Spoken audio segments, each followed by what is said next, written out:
provinile, když její chloupek se mezi váš umělý chlup dostal. Co to plácáš? Snad pomátl se na rozumu. O jakém chloupku to mluvíš? Jakém chrupu? Si drzí jako štěnice, princ určitě tě strestá nejvíce. Zadrž, maršálku.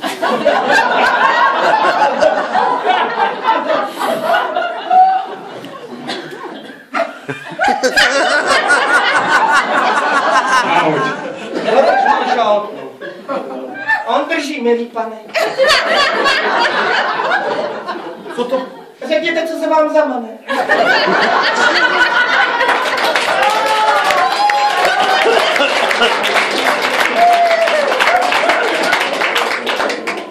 Snad pomátl se na rozumu. O jakém chloupku to mluvíš a jakém chrupu, to už jsem říkal, já vím. Snad mi někdo napoví.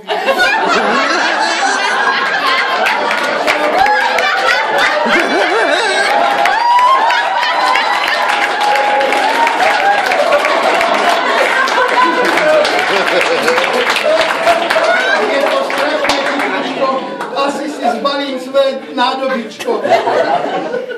Zadrž, maršálku.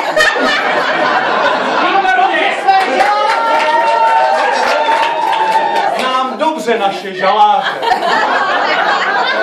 Do roka jak Kajínek zmizel by poprovod. A on je hodný. Už jako děcku mi vařil chutné kaše, zvěřinu, lívance i z lisohlávek koláče.